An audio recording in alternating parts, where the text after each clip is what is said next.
Welcome back, Scorpio, and a very warm welcome to a brand new month edition. Okay, we are going to be touching base with what the transits are and then straight into the moon energies for your monthly update of what I see coming through for both moon phases, one in which is an eclipse, and then into your romance house, career, wellness, and wealth, and anything else I see for you either astrologically or psychically.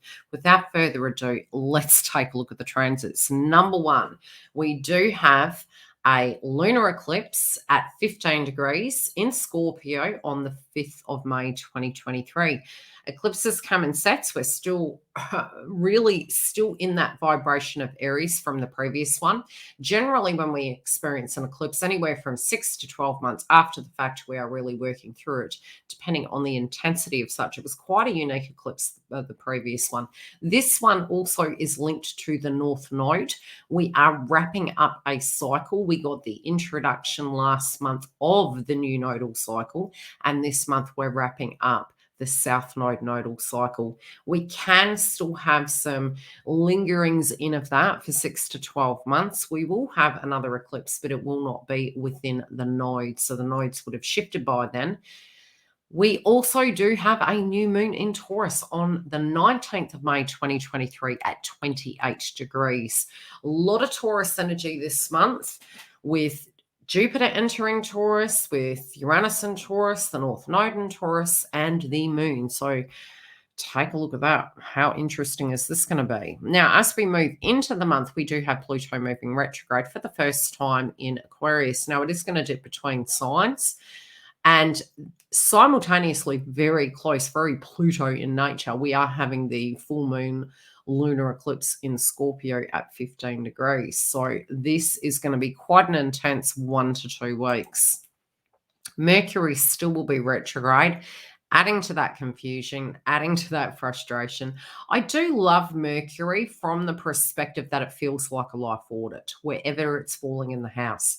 There's always missing information or a new way to do something. I find it very beneficial, probably because the Libra axis for me is Virgo on the 12th. So yes, quality assurance, you can look at it.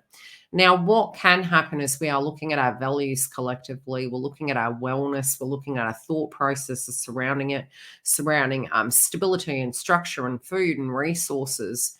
And the things we directly value. But there's a lot of intellectualism going on, so it can be cross wires. Are we coming? Are we going? I do think it's going to straighten out, but there can be some large transitions, especially relating to social media and technology. Jupiter exits stage on the 16th, so still from that previous eclipse, we're going to be pushing through with those Jupiter energies towards those goals and those downloads that we had last month. And then by the time we reach the 16th, Jupiter is entering Taurus, okay, for its brand new chapter. So that is going to be quite big. Day after, Mercury goes station direct. So talk about interesting. Venus currently is in the house of Gemini. We are going to be needing some, how would I call it?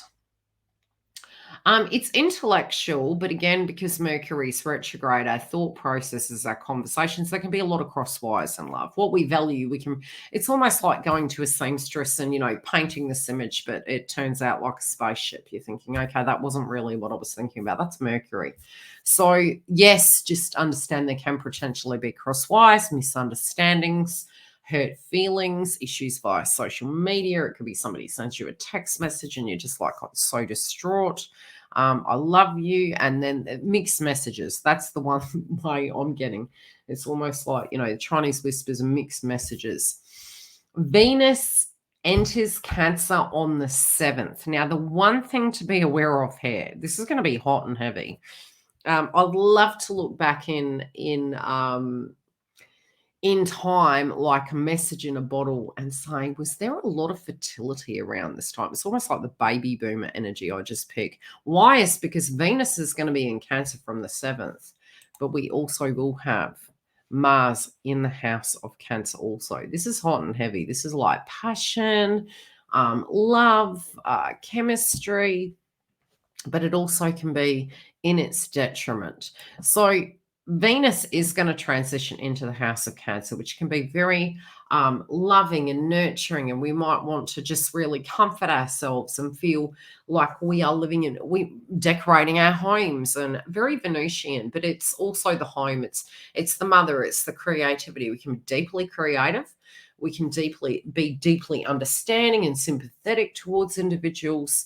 But again, because Mars will be in Cancer, that's going to be a catch-22. What do we call it? War of the Roses? Yeah, it's kind of that, I say.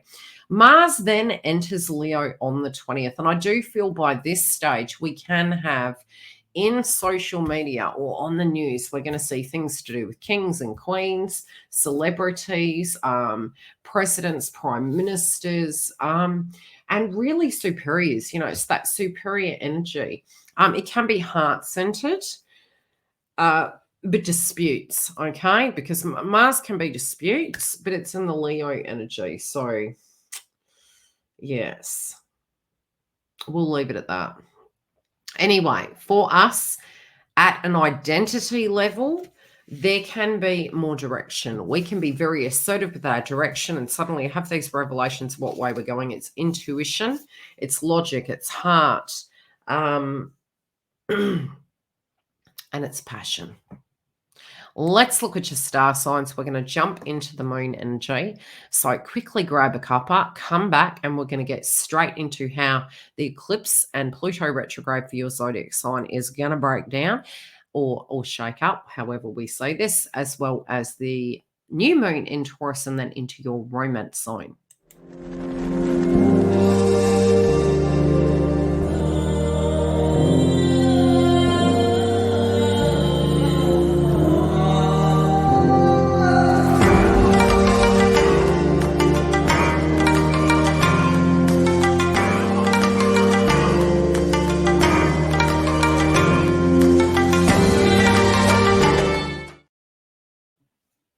Now, as mentioned, we are having Pluto retrograde. This is hitting your 4th house. Deep emotions from childhood can come up. There can be subjects to do with home and do I want to buy a home and what would I need to do? Tax, debt, legacies, inheritances. These things will be reflected upon and you may find a lot of paperwork involved during that time. This also could be in relation to fertility for some of you, fem checks and things to that degree. While that's playing out, subjects to do with the things that you do, your routine, it could even be caring for your children, family, tribe, children, daily routine, physical environment, parent energy. You could have something going on with your mother as well. It's all coming to the surface. It is going to be reflected upon. Simultaneously, 5 days later, we have the eclipse in Scorpio. Now, this is your 1st house placement. The one thing I would say is there can be a brand new chapter you're moving into, whether you like it or not. It's personal though. This also can be spiritual, where you have a revelation if you don't need to be something for somebody else. It can be very liberating. There may be a ideal or a thought process of what you were going to be or what you desire to be. Maybe it's not matching the current road ahead. There is something that is going to change with you. Now, generally, the 1st house, we could look to what I call the Emperor's New Clothes. It could be an image change. Now, this also can come down to status, okay? So it could be, hey, I went from being a person part of the team and then I became a manager. It also could be sort of like a place where we feel judged, maybe because of our own actions, but yet again, it can be a place in which we feel directly judged. I do feel you personally are going through an internal energy where you are transitioning into a new chapter, and there can be like the Fool card in tarot. It's like, oh wow, didn't see that coming. Now this could be a very good thing, an ending to a dynamic and a problem that you've been dealing with for a long time. This also could be an image change, working on yourself, putting your foot down and saying, right, I want to get my body where I want my body to be. And I use that as a metaphor, but it's not that is key to living the best life. The external shell being the ultimate. But if it resonates with you and it's something that you're saying to yourself, look, I really want to knuckle down and address this. This is affecting my courage, my self-esteem, my image, my status, be it its work. Yeah, go for gold. Always, always spiritually, we will learn something from the first house. You are going through a change, so it's going to feel pretty testing. It's going to feel you are used to change, especially being that you're Scorpio. You're like out with the old, in with the new.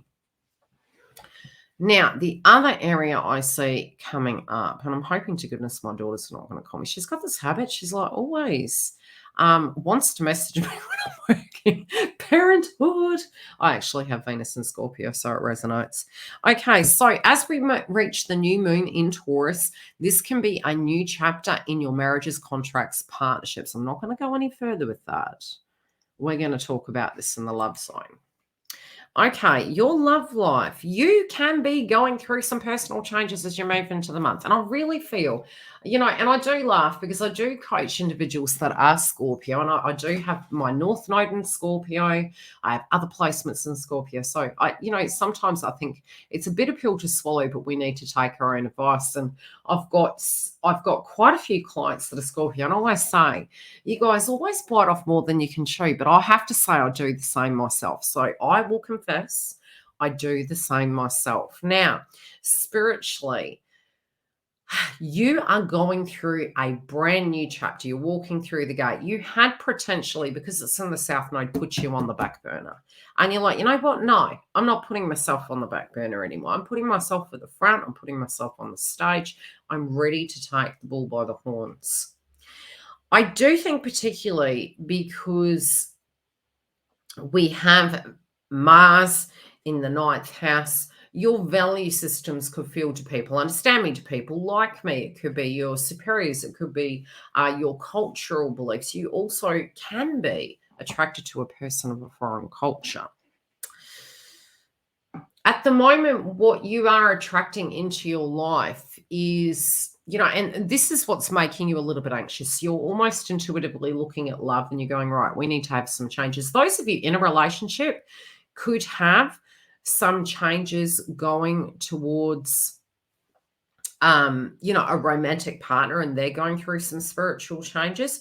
But I definitely see it's going to become more clear as you move forward. At the moment, it can be very pixelated. Now, there is potentially a brand new chapter. Some of you could even get engaged. Some of you could move. Some of you can go on a holiday. And it's going to happen at a drop of a hat. But I definitely feel this busyness. Those of you that are single, there is possibilities of meeting lady luck when it comes to love. This can be blasts from the past. This can be reconciliations. I'm telling you, this is going to be very interesting. Now, if you feel that you are not on the same page, Jupiter's going to come along and say, girl, guy, what are you doing? Is there a potential of a breakup if you feel something's not resonating with you? If you feel this is not for you, sometimes we get to a space in our life and we say to ourselves, do you know what? And so whatever it is, it's going to be a new chapter. But this is liberating you. Sometimes we can even have breakups and have reconciliations. This happened to me several times. I'm a twin flame. It's no surprise to me. So don't ever hold on to something that feels it's past its use by date. If both parties are wanting to work together, fabulous. If they're not, trust that your next story, whatever it's going to be, is going to be great. Don't hold on for grim death like it's like doom or gloom. Not all of you will go through this, but it's more for those that are just like, I'm trying, it's not going anywhere. Reconciliations, getting engaged, moving, transitioning, renegotiating the terms and analytics of what is to come is very possible. So overall, this is a very positive sign. Your career sector. There could be a bit of conflict later. You can be very passionate. I do feel this can be surrounding superiors. So I would say cross your T's and dot your I's and, keep out of drama. Some of you are going through a status change. You can feel very judged at the moment. You also intuitively know what next step to make. You're very intuitive that way. You're also very good at rewriting the story to get your life to where it needs to be. I do really feel, especially linking to the 7th house and your 10th house, there is an opportunity this month to be very assertive and to know where you are. And you're really going to pour a lot of energy into your career. this is going to go quite well for you. Where it does come to big projects, if you do need to launch anything and you are running a home-based business, I would say reworking such during Pluto retrograde is going to aid you in that. Confusion will dissipate later, but also you may find pieces of the puzzle that are missing to actually put that shit back together again. As for wealth, I do see some big ticket items. I would wait till Mercury goes direct. Also see there is an amount of money. You're really casting a critical eye on your money. I don't think it's that you want to be a billionaire. I mean, some of us would like to be. But I definitely feel you're doing a lot to do with bookkeeping and paperwork, crunching the numbers, looking at what's going to work. Some of you also are trying to look at a car. Again, I would not do such until we directly move into a Mercury direct and keep an eye on Pluto. Pluto is going to maybe cause some issues and repairs with cars for those of you that have vehicles. And I definitely would check your paperwork. So make sure your registration's up to date. Make sure your fine's paid. Because we do have Pluto there, okay? It is retrograde. Anything else I can see for your wealth? Where is Lady Luck for you? Let me look.